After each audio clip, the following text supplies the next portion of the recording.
Salut tout le monde, bienvenue à l'Académie, j'espère que ça roule pour vous, moi ça va super. Aujourd'hui dans ce nouvel épisode de découverte de bande dessinée, c'est Dargo qui s'y colle. Dargo m'a envoyé un petit colis. Donc découverte de bande dessinée, c'est quoi pour ceux qui arrivent? Eh bien c'est simple, un éditeur, un pote, quelqu'un m'envoie des bandes dessinées que je suis susceptible de ne pas avoir lues, et puis bah je les découvre en même temps que vous. Alors je vous dis ce que j'en attends, est-ce que je connais l'auteur, le dessinateur et compagnie, et puis ellipse temporelle, et puis bah on voit ce que j'en ai pensé, petite critique, voilà. Alors là du coup le but du jeu ça va être d'ouvrir le carton quoi. Je sais pas si j'ai quelque chose qui pourrait m'aider. Et mec, t'aurais pas un truc pour ouvrir le carton là, parce que j'ai... Ah si, je le saute. Qu'est-ce que tu fous avec ça? Ah, c'est pour l'apéro, le saucisson. Pour le saucisson? Le saucisson, ouais. T'as jamais coupé de saucisson, toi? Non mais là tu coupes pas des saucissons comme ça. Des fois je vais dans la forêt, c'est... Ah oui d'accord. Il coupe bien hein. Il s'appelle Revient. D'accord, il y a un peu de sang dessus, c'est... Bah merci. Bon bah c'est bon, on va voir ce qu'il y a là-dedans. Hop là, premier tome, alors il y en a 3 dans le carton.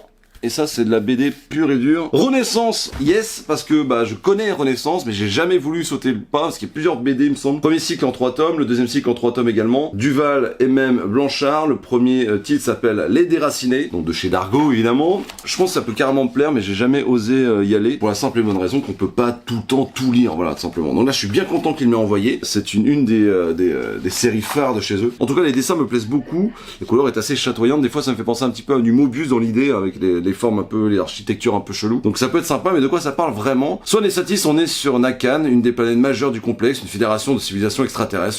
Ce jeune couple se destine à une vie paisible dans un environnement équilibré où nature et technologie se complètent quand sonne l'heure de la mobilisation. Les élus du complexe ont en effet décidé d'une vaste expédition destinée à sauver une planète aux ressources épuisées, la Terre. Donc ça a l'air très joli, en tout cas j'aime beaucoup ce genre de science-fiction qui est assez grandiloquente. J'ai vraiment hâte de lire ça, donc ça c'est plutôt cool.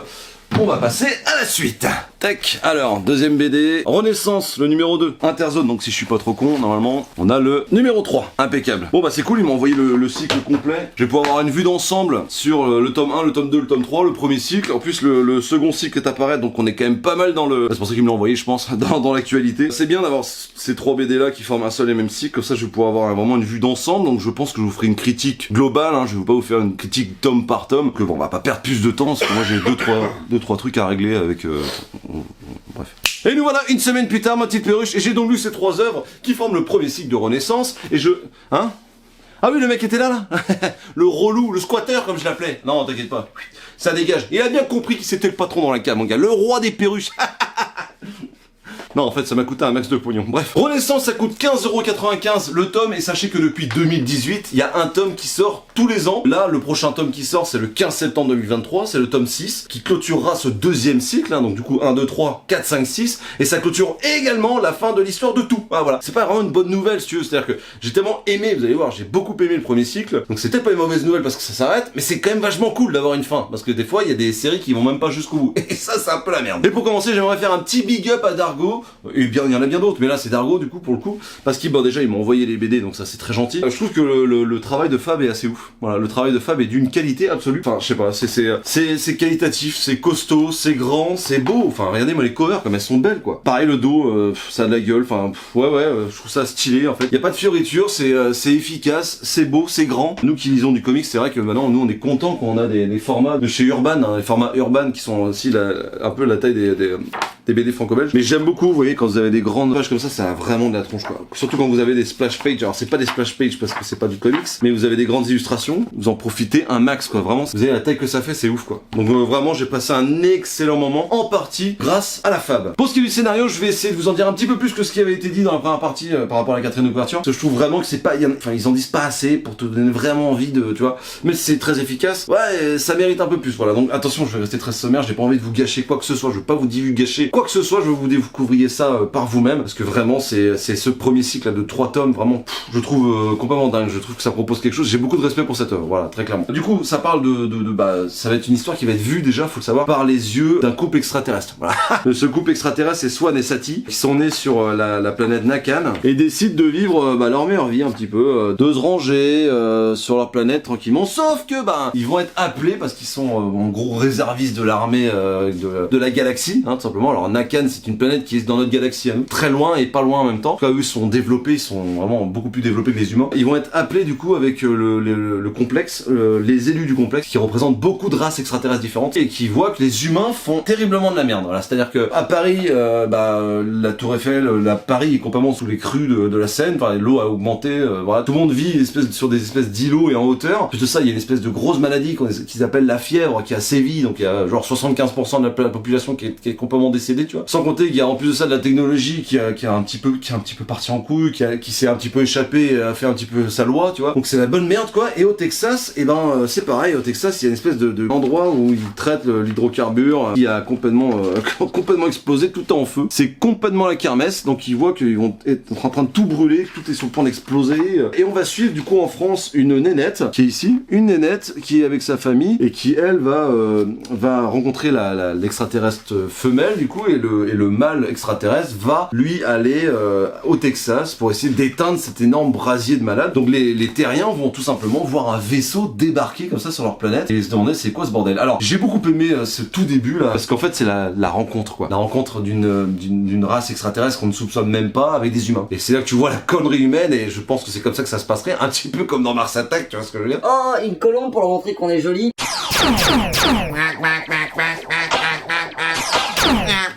Le bordel absolu. Ça part un peu en couille au début, ça essaie de calmer les choses, mais bon, vu qu'ils sont beaucoup plus avancés technologiquement, ça se calme très vite. Du coup, on part de ce principe-là. Voilà, on part de ce principe qu'il y a des extraterrestres qui sont arrivés sur Terre et qui vont avoir la lourde tâche de réussir à raisonner les humains et à les aider parce que les mecs sont vraiment en train de mourir en extinction de l'espèce et c'est absolument ça qu'ils vont essayer d'éviter. Et le truc, c'est que en plus de ça, il y a évidemment un sous-texte parce que c'est un petit peu comme un pays riche qui va sur un pays pauvre et qui se demande est-ce qu'on, tant qu'à être là, on puiserait pas un peu dans les ressources, tu vois ce que je veux dire. Donc il y a une grosse critique là-dessus, il y a la critique évidemment du racisme, que ce soit entre races extraterrestres ou entre extraterrestres et humains, l'incompréhension face à l'autre. Je trouve ça génial également que ce soit deux nénettes qui soient une au Texas qui est pompier et l'autre qui est immunisée par rapport à la fièvre. C'est complètement fou. Puis on est dans un futur pas si lointain que ça, mais suffisamment pour fantasmer par rapport à l'intelligence artificielle et toutes ces, pas ces conneries, parce qu'il y a des choses fabuleuses, mais toutes ces dérives. Voilà. J'ai trouvé que c'était très bon là-dessus. J'ai trouvé aussi que la technologie des extraterrestres et leur planète et tout le lore qu'il y a sur ces personnages-là, j'ai trouvé très très intéressant, vraiment. Je trouvais que c'était pas quelque chose de courant. Je parlais de Mass Effect tout à l'heure. On est vraiment sur ce délire de Mass Effect dans le sens où le complexe, là, les élus du complexe, on est vraiment sur un regroupement d'une espèce d'hémicycle d'aliens différents qui prennent des décisions qui sont vraiment des décisions radicales, ultra puissantes, avec des alliances, avec des races où tu sens qu'ils se tirent un petit peu plus dans les pattes. Et j'ai trouvé ça très très bon. Il y a tous les codes du Texas, que moi j'adore, évidemment. Et puis il y a les codes de parisiens, bon, que j'aime beaucoup moins, mais c'est codes français quand même, tu vois, parce qu'à un moment ils partent en Normandie, enfin tu vois, on est vraiment sur... Et puis il y a des monuments à Paris que tout le monde connaît, donc t'as forcément des repères visuels. Et puis évidemment, la dimension écologique de la planète, c'est-à-dire que là, typiquement, dans cette BD-là, nous, humains, on n'avait pas été foutus de se raisonner, de réussir à faire en sorte que, c'est bon, on va se calmer, quoi. En fait, là, c'est assez pessimiste, et en même temps, il y a un message vraiment très optimiste. Ça, j'ai trouvé ça vraiment bon. Pour ce qui est du dessin, que je ne connais pas du tout, voilà. J'ai beaucoup aimé son dessin, vraiment. Alors, Fred Blanchard, je crois que c'est un dessinateur également, je peux me tromper, mais en tout cas, commençons par la couleur, parce que le dessin, il y a beaucoup plus de choses à dire. La couleur est top. Voilà, vraiment, pour les décors, pour la planète alien et tout, pour les décors, vraiment, ça tape dans le mille à chaque fois. C'est complètement bluffant. Je trouve que il ose beaucoup de couleurs flashy dans une seule et même case, ce qui est vraiment très peu courant, parce qu'en fait, t'as toujours l'impression que ça peut être kitsch ou être un petit peu mal utilisé et beaucoup trop, tu vois, quand t'as l'impression que tu peux en mettre de trop de la couleur, du coup ça devient un peu écœurant, quoi. Et ben là, c'est osé, et je sais pas comment expliquer, je trouve que le dosage est parfait, c'est à la limite de l'écœurant, mais en fait ça marche très bien, voilà. Donc moi je trouve que sur la planète alien, parce que dans le désert, dans les villes et tout, y a pas grand chose à acheter, surtout que les paysages, je trouve qu'ils vraiment ils sont réussis, c'est très très beau, très très beau, il y a une palette de couleurs qui est vraiment vraiment large. Pour ce qui est des dessins, j'ai beaucoup aimé, la façon dont c'est illustré, la façon dont la planète des aliens est imaginée, la façon dont la Terre est représentée. C'est-à-dire assez... bon, c'est un petit peu défaitiste parce qu'on est quand même sur des grandes esplanades d'usines ou de déserts et compagnie, c'est assez désertique, mais je trouve que par exemple le travail de l'eau sur Paris est vraiment joli quoi. Avec la couleur verte comme ça, on se croirait un petit peu dans Aquaman, ça envoie quand même pas mal du steak quoi. Et regardez-moi cette illustration est juste merveilleuse. Donc en fait, en termes d'architecture et de paysage, le dessin est bluffant. À chaque fois ça tape dans le mille, franchement c'est vraiment un scénario catastrophe que tu pourrais complètement comprendre. Tu vois regarde les fumées de loin, les fumées du fond avec le paysage. Regarde, quand tu te rapproches, c'est abusé. Non, là où j'ai un peu moins aimé moi son dessin, au tout début, c'est les postures des personnages. Je trouve vraiment qu'il y a un petit problème de posture de personnage. Par exemple, ce 3/4 là, c'est pas un vrai 3/4. En termes de posture, ça pêche un petit peu au début. Tout simplement. Après, à la fin du tome 1, il me semble que ça m'a pas choqué, et puis dans les autres œuvres non plus. Mais en termes de morphologie, des fois, je sais pas, il y a un petit truc qui me gêne un petit peu. En termes de découpage et de mise en page, franchement, il y a des petits trucs qui sont testés. Tu vois, il y a comme des splash pages un petit peu là comme ça, des doubles pages. Vraiment, c'est très beau. Surtout, vraiment, le paysage est magnifique. Vraiment, c'est magnifique. Par contre, dans le dernier tome que j'ai lu, donc le tome 3, la couleur et le dessin, c'est monstrueux. C'est merveilleux, hein. Magnifique. Regardez-moi l'évolution du dessin. Enfin, moi, j'ai rarement vu ça. Voilà, chapeau pour le dessin. Chapeau pour l'évolution, chapeau pour la couleur, regardez-moi ça comme c'est beau. Oh. Comme je parlais de District 9 tout à l'heure, on est complètement là-dedans. On est complètement dans ce genre de cam, dans ce genre de science-fiction qui ose des choses, qui ose mettre voilà, des personnages féminines. C'est-à-dire qu'il n'y a pas besoin d'appuyer sur le fait que ce soit une meuf. C'est comme ça, c'est tout. Le mec est parti avec ses enfants pour les protéger. Elle est restée parce que la Texane, par exemple, elle a besoin de s'occuper du feu. Il n'y a que elle qui peut le faire. Bon bah elle reste. Point. C'est tout. Ça s'arrête là. Il n'y a pas de hey, reste. Vous avez vu. Et bien en plus de ça, c'est une femme. Non.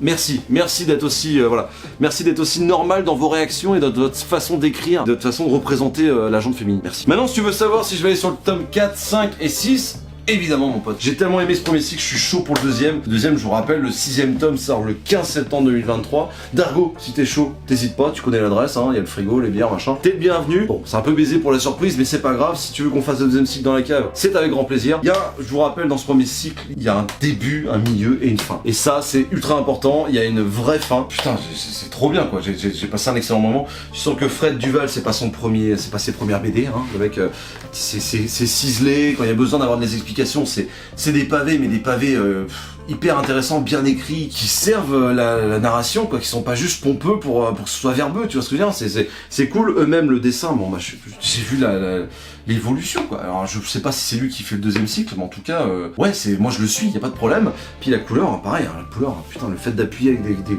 couleurs un peu plus noires, un peu plus foncées, un peu plus, ouais, tu vois, quelque chose un peu plus ancré et tout. Ouais, moi je trouve que vraiment ça donne une dimension beaucoup plus dramatique à l'histoire, et chapeau quoi. Parce que je vous rappelle quand même qu'il y a la rencontre de deux espèces différentes, dont une alien sur Terre quand même, tu vois. Donc déjà ça c'est intéressant, le moment où ça va arriver, tu vois. Il y a un lore, ces extraterrestres là ont un lore, il y a cet amour entre ces deux personnes extraterrestres qui fait que bon ils sont séparés, donc ça soulève pas mal de messages comme le racisme, l'écologie, la technologie, hein, qui est dramatique à un moment. En plus c'est cool parce que dans ce genre d'œuvre, on est sur une œuvre où tu pousses un petit peu le curseur de 60 ans, tu vois, et ça te permet de constater le merdier que ça peut être. Ce qui se passe là-dedans, ça pourrait peut-être pas arriver dans 60 ans, peut-être, bah j'espère pas en tout cas, mais la montée des eaux, le fait qu'on n'arrive pas à passer à autre chose qu'avec des énergies fossiles ou l'hydrocarbure et tout, ouais c'est important, c'est intéressant, et c'est ça que j'aime dans la SF quoi.